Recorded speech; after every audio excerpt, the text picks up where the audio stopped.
When they were going through a hard time, they just kept calling on Allah. They just kept talking to Allah. They kept crying out to Allah. They made conversation with Allah. Inna kunna min qablu nad'uhu. Inna kunna min qablu nad'uhu. And before even that, so Allah protected us from the punishment of hell.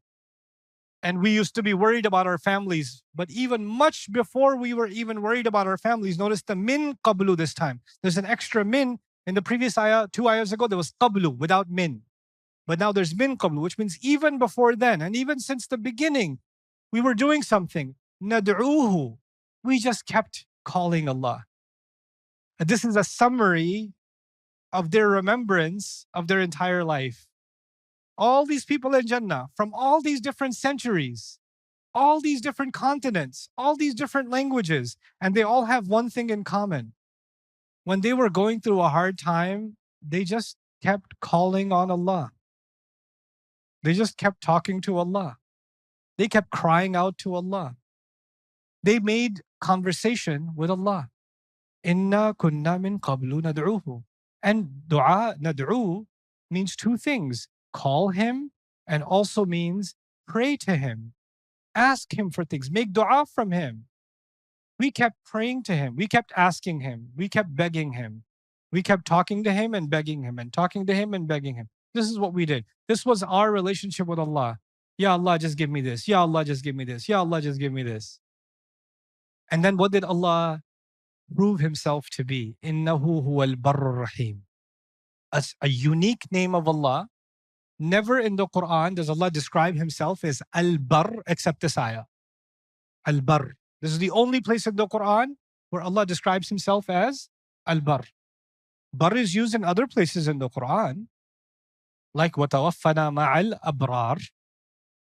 Like, for example, another version of this word, لَيْسَ الْبِرَّ أَن تُوَلُّوا وُجُوهَكُمْ ظَهَرَ الْفَسَادُ فِي الْبَرِّ وَالْبَحْرِ بِمَا كَسَبَتْ أَيْدِي النَّاسِ. So it's used in other places. But for Allah, you've seen Ar-Rahim before, but what have you not seen before?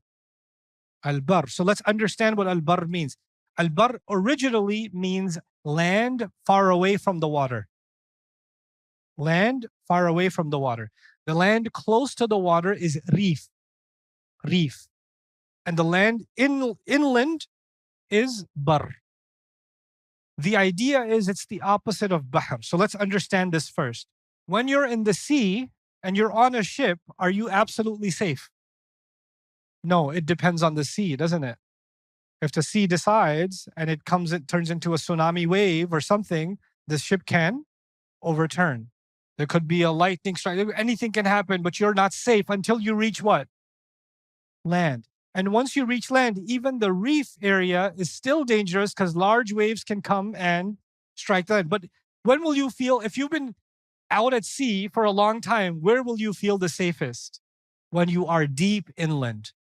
Now you're on stable ground. This is a reliable place for safety. From it comes the idea that someone who is good and reliable, like they're good for their promise. I know in American English we say this, you may not have heard of it.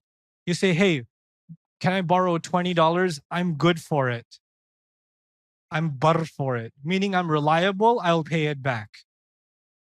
Allah is good for His promise, is one of the main implications of the ayah here. In other words, barr actually means good, but good in what sense? Good in being reliable. God is good, God is reliable. We used to call Him and pray to Him and pray to Him and because He is the ultimate one that is good for promises. He fulfills His promise. When He promised something, إِنَّكَ لَا تُخْلِفُ الْمِيعَادِ, you don't break the promise. So that's included inside of this meaning. And not only did He fulfill His promise, He gave me much more than what I even imagined. And that's inside what word? Ar-Rahim.